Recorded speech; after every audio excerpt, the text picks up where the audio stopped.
샬롬 2022년 7월 9일 토요일입니다. 기도하겠습니다. 주님, 오늘도 말씀으로 이 하루를 열게 하심을 감사드립니다. 사랑하는 주님, 오늘 하루 저희들의 모든 바램과 모든 뜻이 주님 안으로 스며 들어가게 도와주소서. 주님께서 저희를 보호하는 옷이 되어주소서.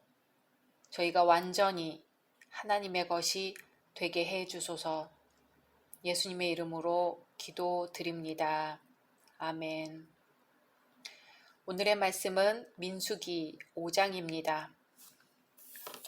여호와께서 모세에게 말씀하여 이르시되 이스라엘 자손에게 명령하여 모든 나병 환자와 유출증이 있는 자와 주검으로 부정하게 된 자를 다 진영 밖으로 내보내되 남녀를 막론하고 다 진영 밖으로 내보내어 그들이 진영을 더럽히게 하지 말라.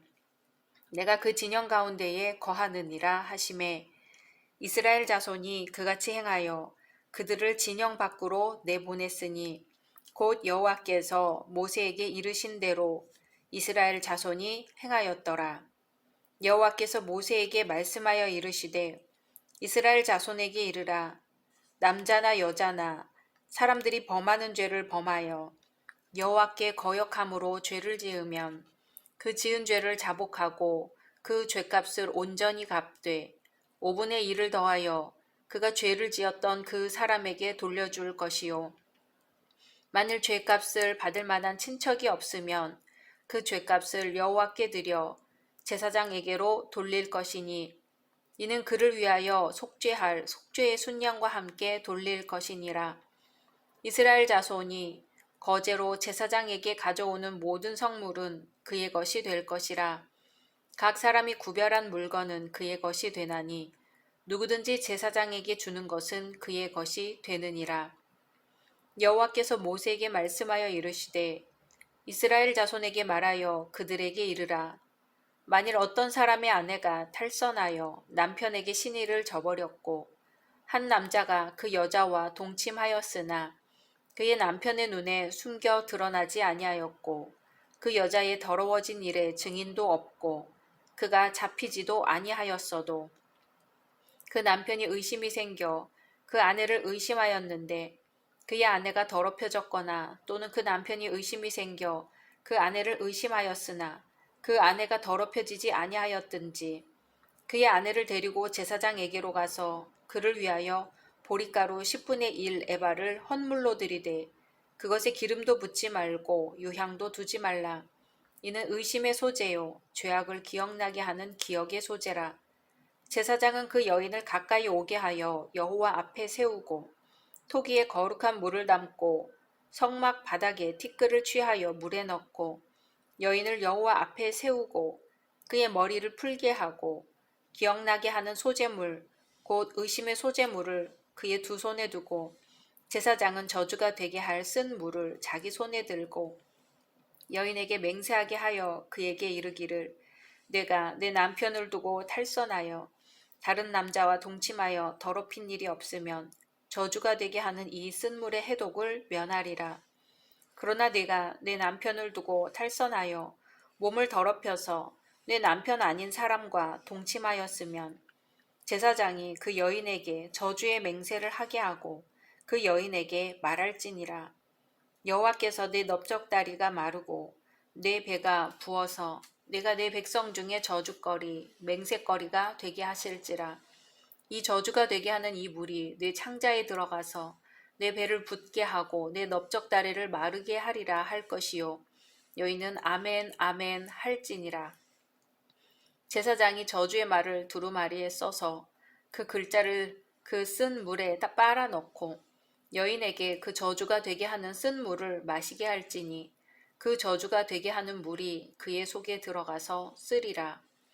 제사장이 먼저 그 여인의 손에서 의심의 소재물을 취하여 그 소재물을 여호와 앞에 흔들고 제단으로 가지고 가서 제사장은 그 소재물 중에서 한 움큼을 취하여 그 여자에게 기억나게 하는 소재물로 제단 위에 불사르고 그 후에 여인에게 그 물을 마시게 할지라. 그 물을 마시게 한 후에 만일 여인이 몸을 더럽혀서 그 남편에게 범죄하였으면 그 저주가 되게 하는 물이 그의 속에 들어가서 쓰게 되어 그의 배가 부으며 그의 넓적다리가 마르리니 그 여인이 그 백성 중에서 저주거리가 될 것이니라. 그러나 여인이 더럽힌 일이 없고 정결하면 해를 받지 않고 임신하리라.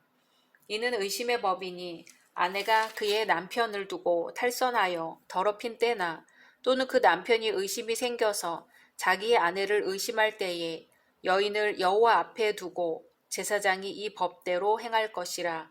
남편은 무죄할 것이요 여인은 죄가 있으면 당하리라. 아멘. 시내산 언약과 성막 완공 및 인구 조사까지 마친 이스라엘 백성은 이제 광야 여행을 시작해야 했습니다. 이러한 시점에서 하나님께서는 이스라엘에게 성결 유지를 요구하십니다. 백성 중에 부정한 자를 진 밖으로 추방하라는 명령, 정당한 배상을 통하여 이웃에 대한 죄악을 철저히 제거하라는 명령, 영과 육의 동시적인 범죄를 할 수 있는 간음과 그에 따르는 의심을 하나님의 공의로우신 판결에 맡김으로써 이스라엘의 평화와 성결을 유지하라는 명령도 나옵니다. 이 같은 성결의 요구가 거듭 강조된 이유는 하나님의 임재 처소인 성막을 중심으로 형성된 이스라엘 진영이 결코 부정한 것이 용납될 수 없는 거룩한 곳이었기 때문입니다. 성결에 대한 요구는 이미 레위기에서 상세하고도 폭넓게 다뤄졌는데도 불구하고 왜 또다시 언급되는 것일까요? 그것은 광야 여행과 가나안 정복 과정에서 이방 세력을 만났을 때 세속화될 위험성을 방지하기 위해서였을 것입니다. 뿐만 아니라 어떤 환경에서도 하나님의 거룩한 백성이라는 사실을 망각하지 않도록 하기 위한 조처로도 볼 수 있습니다. 하나님은 내가 거룩하니 너희도 거룩할지어다 하고 계속해서 명령하십니다. 말씀으로 자세히 들어가 보겠습니다. 1절에서 4절은 부정한 자들을 격리하는 것에 대해 언급합니다. 문둥병 환자, 유출병 환자, 시체 등으로 부정케 된 자는 진 밖에 격리되어야 했습니다. 진은 거룩하신 하나님께서 임재하고 계신 곳이었기 때문입니다. 물론 이런 부정한 자들은 회복되면 다시 진영으로 들어올 수 있었습니다. 이러한 조치는 위생적 유익뿐만 아니라 종교적 성결을 유지할 수 있도록 했습니다. 5절에서 10절은 타인에게 끼친 손해를 배상하는 것에 대해 언급합니다. 앞에 1절에서 4절이 신체적 부정에 관한 규례라면 5절에서 10절은 사회적 삶에서의 부정에 관한 규례라 할 수 있습니다.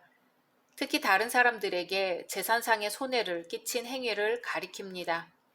이러한 행위는 대개 이기적인 탐심, 곧 마음의 부정에서 비롯되어 사회 전체의 공익과 이웃의 권리를 침해하는 범죄로 귀결됩니다.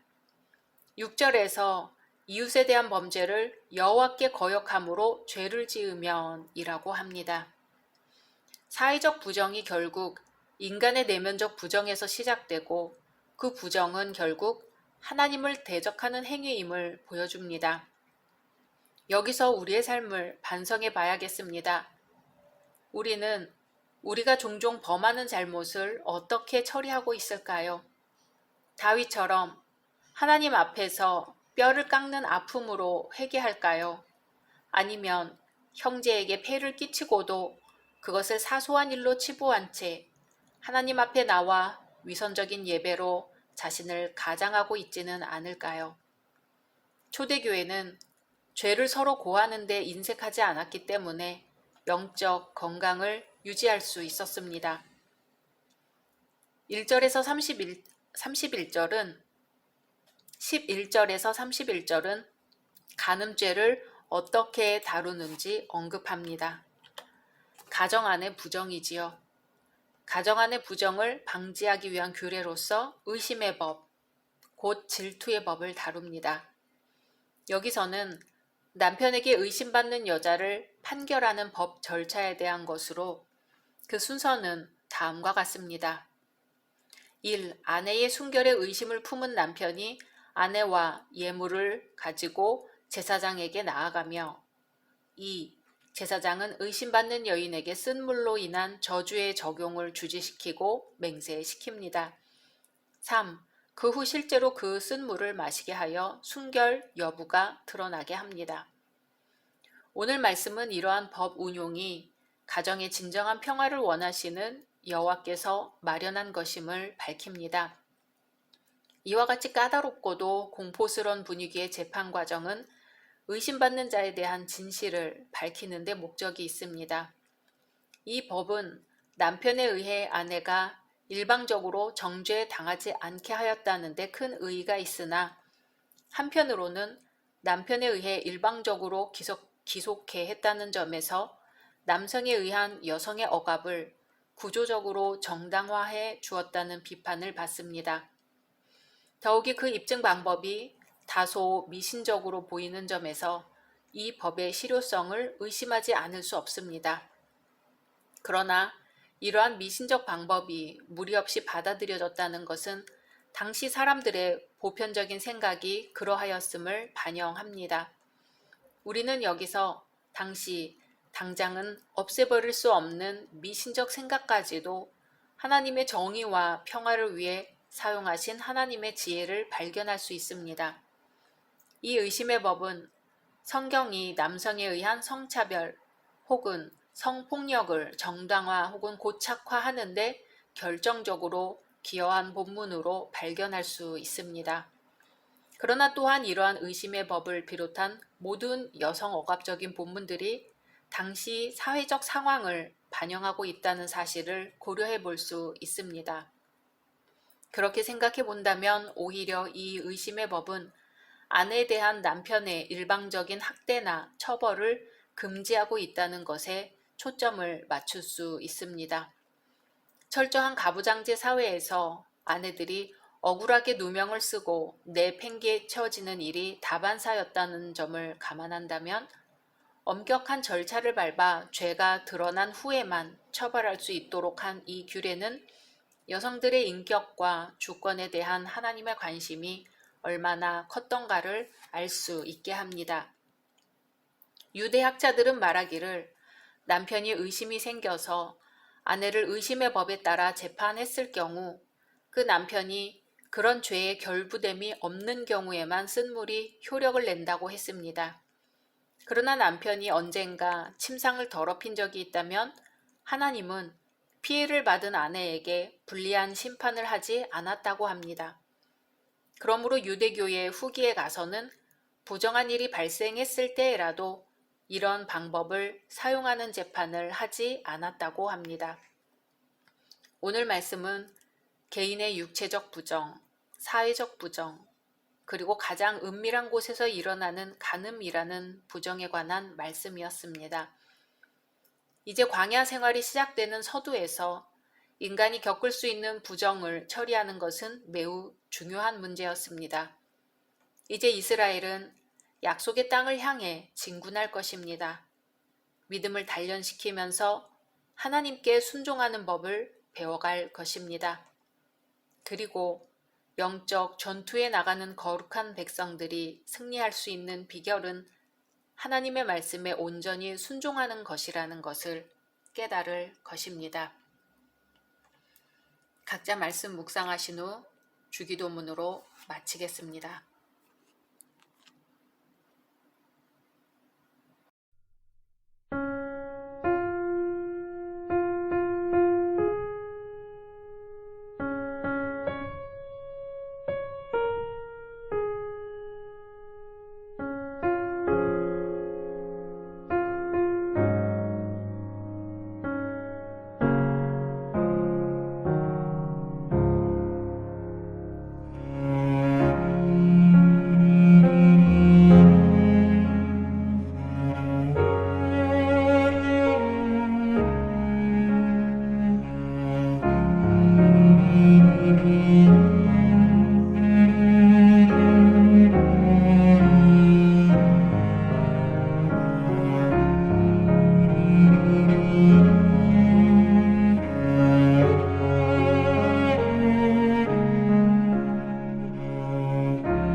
Música